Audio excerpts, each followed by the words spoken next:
सरकार हम लोगों से कोई राय सलाह मत नहीं लिया है और अभी पर्यटन स्थल बनाने का बात हो रहा है अभी। और हम लोगों को उस ज़मीन के अलावा गांव के अंदर तो और ज़मीन रहने के लिए नहीं है। सरकार के लिए बहुत शर्म की बात है कि भगवान बिरसा मुंडा के वंशज जो है अपने ज़मीन बचाने के लिए दर दर के ठोकरे खा रहे हैं। वो हमारा सरना स्थल छीन लिया। अभी नगड़ी के ज़मीन में गोली बम चला रहे हैं सरकार।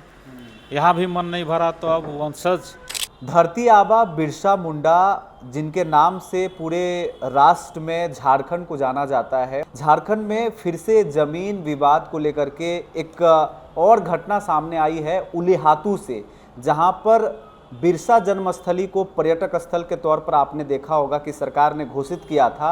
उसको लेकर के जो उनके परिजन हैं, जो उनके वंशज हैं, वो नाखुश चल रहे हैं और इस दखल अंदाजी से वो खुश नहीं हैं। वो कह रहे हैं कि ये ज़मीन हमारी है और इस ज़मीन को हम सरकार को नहीं दे सकते हैं।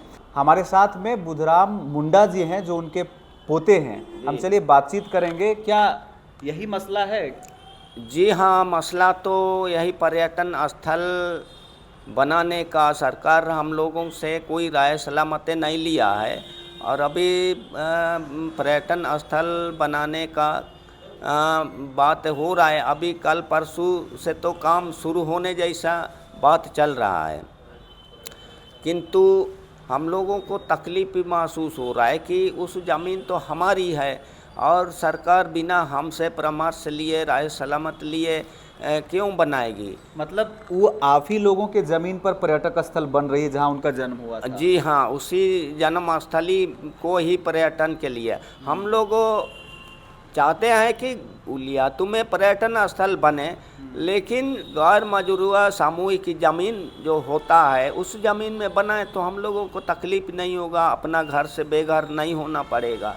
और हम लोगों को उस ज़मीन के अलावा गांव के अंदर तो और ज़मीन रहने के लिए नहीं है, तो गांव से बाहर जंगल क्षेत्र में तो घर बना के अकेले तो नहीं न रह सकते हैं। दादा ये बताएंगे कि वो ज़मीन कितना है, कितने एरिया में फैला हुआ है? ज़मीन हम लोगों का 2 प्लॉट है, उसमें 2 प्लॉट खता खतियान में दर्ज है। एक तो प्लॉट है घर का नाम से और है मकान का नाम से, और एक प्लॉट है घर बाड़ी का नाम से। जब आपको तकलीफ़ हुई और आप लोग बेदखल किया जा रहा है ऐसा महसूस कर रहे हैं, तो इस बात को लेकर के सरकार के पास कोई शिकायत करने के लिए पहुंचे? क्या वहां से सरकार के पास से अभी पर्यटन का संबंध में कोई अभी तो एप्लीकेशन सब नहीं दिए हैं। और ऐसे बात में तो पहले से ही हम लोग बातों को रख रहे थे। बड़े भाई भी हमेशा बात रखते थे कि हम लोगों को रहने के लिए जन्मस्थली का ज़मीन में एक किनारे में मकान बना दिया जाए ताकि हम लोग इसी घर को सुरक्षा कर सके और साफ सफाई देख रेख कर सके। और अभी भी सरकार से मांग जारी है? हाँ, मांग जारी है, अभी भी मांग जारी है, लेकिन सरकार ने कुछ किया नहीं। ऐसे सरकारी अधिकारी लोग जैसे बीडीओ हुआ चाहे सीओ हुआ, वो सब ज़मीन घर बनाने के लिए गांव में खोजने के लिए तो जाते हैं, लेकिन वो सब दिखावटी करके ही काम करते हैं, मतलब कि सही ढंग से काम नहीं करते हैं। नहीं तो ज़मीन सरकार के पास की नहीं होगा कि गांव में नहीं होगा। तो इसी तरह से हम लोगों का घर अभी तक के रहने के लिए नहीं बना है। अभी जो उलियातू में घर रहने के लिए बना है उसमें एक हम लोगों का ख़ानदान का ही निर्वंश हो गया था। उसका ज़मीन में हम लोग घर बनाए हैं और उसी में रह रहे हैं। और उस ज़मीन के जो हिस्सेदार बड़े भाई लोग हैं, मैंने बिरसा भगवान के बड़े पापा के वंशज हैं, उन लोगों का हिस्सा है बोल के उन लोगों हम लोगों का हिस्सा है। तो इसी घर को अभी जितना हो सकेगा जल्दी से जल्दी खाली कर दीजिए, हम लोग रहेंगे। आप लोग जहाँ रहिए, अपना ज़मीन में घर बनाइए बोल रहे हैं।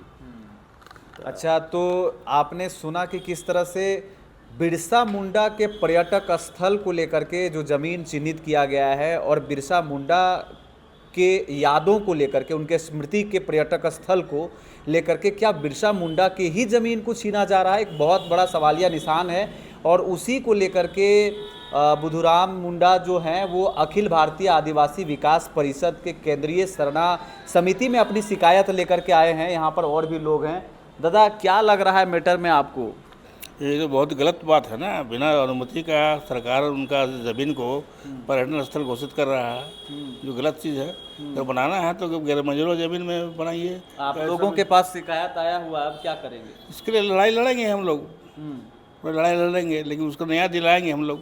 और ये मुद्दा केंद्रीय सरना समिति के पास आया हुआ है। केंद्रीय सरना समिति के अध्यक्ष फूलचंद जी हैं हमारे साथ में। क्या लग रहा है आपको? ये बड़ा आरोप लगा रहे हैं, उनके वंशज हैं, कह रहे हैं कि अब बिरसा मुंडा की ही ज़मीन को सरकार उनसे ही बेदखल कर दे रही है। इस सरकार के लिए बहुत शर्म की बात है कि भगवान बिरसा मुंडा के वंशज जो है अपने ज़मीन बचाने के लिए दर दर के ठोकरे खा रहे हैं। अभी देखिए, महेंद्र सिंह धोनी जो वर्ल्ड चैंपियन है क्रिकेट जगत में, उनके लिए आपको ज़मीन अधिग्रहित करके रांची टाउन में दे दिया गया। लेकिन भगवान बिरसा मुंडा के ज़मीन को वो छीन करके जो है उसमें पर्यटक स्थल बनाना चाहती है, जिसको लेकर भगवान बिरसा मुंडा के वंशज काफ़ी परेशान है। और वो लोग अभी खतियान भी लेकर आए हैं। खतियान दिखाइए, खतियान भी लेकर आए हैं। ये लोग दिखा रहे हैं कि हमारे ज़मीन है, हमारे परिवार की ज़मीन है। और सरकार इन लोग से बातचीत भी नहीं किया कि वहाँ हम लोग पर्यटक स्थल बनाएंगे। तो भी इनको आश्वस्त करते हैं कि हर हाल में हम लोग जो है भगवान बिरसा मुंडा के वंशजों को ज़मीन को बचाएंगे। क्योंकि आपने देखा अभी सिरम टोली रैंप का मामला था, वो हमारा सरना स्थल छीन लिया। अभी नगड़ी का ज़मीन में गोली बम चला रहे हैं सरकार, यहाँ भी मन नहीं भरा। तो अब वंशज जिसके नाम से झारखंड राज्य अलग हुआ, अभी 15 नवंबर को भगवान बिरसा मुंडा का जन्मदिन है। और ऐसे में जो भगवान बिरसा मुंडा के वंशज को पुरस्कृत करना चाहिए, सम्मानित करना चाहिए, लेकिन इसके उल्टा ये लोग प्रताड़ित कर रहे हैं। आप देख सकते हैं कि देखिए यहाँ पर ये खतियान दिखा रहे हैं।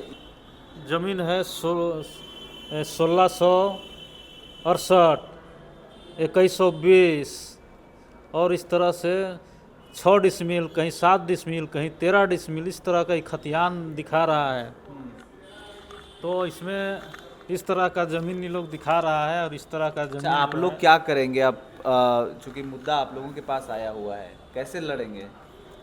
हमेशा से हम लोगों ने जल जंगल ज़मीन की लड़ाई लड़ी है। आपने देखा अभी कि हम लोग सिरम टोली वाला मामला में भी लड़े, फिर नगड़ी वाला आंदोलन किए, अब फिर भगवान बिरसा मुंडा वाला जो ज़मीन का मैटर आ रहा है, इसमें से भी पूरे झारखंड के आदिवासियों को हम लोग बैठेंगे, इस पर विचार करेंगे और आंदोलन करना होगा। इसके लिए हम लोग पूरे झारखंड के लोग भगवान बिरसा मुंडा की शहादत को बेकार नहीं जाने देंगे। ये सवाल कितना जायज़ या कितना विरोधाभास है, आप समझ सकते हैं कि क्या उलिहातू में और ज़मीन नहीं था? क्या इनके परिजनों से बात करनी चाहिए थी, या ये जानना ज़रूरी थी कि क्या इनके परिजनों के पास और भी ज़मीन पर्याप्त है जिसमें वो अपना खेती बाड़ी और रहन सहन कर सकें? अगर उनके पर्यटक स्थल बनने से उनके जो वंशज हैं उनको रहने में दिक्कत हो रही है, जैसा कि ये कह रहे हैं कि हम किसी और के ज़मीन में रह रहे हैं जो खाली कराने के लिए बोल रहे हैं, तो ये बहुत हृदय विदारक है। क्योंकि आप किसी ऐसे स्मृति, ऐसे किसी महापुरुष के लिए आप स्मृति बना रहे हैं, लोगों को इनवाइट कर रहे हैं। पर्यटक स्थल का अर्थ ही होता है कि राज्य के लिए रेवेन्यू भी जनरेट होगा और दूसरे में आप उनको प्रचारित भी करेंगे, प्रसारित भी करेंगे। लेकिन इसका मतलब ये नहीं होता कि उनका वंशज उस चीज़ से बेदखल हो जाए। तो आपको क्या लगता है इस विषय में? कमेंट करके ज़रूर बताएं। मेरा नाम है रवि भास्कर और आप देख रहे हैं ओंकार झारखंड।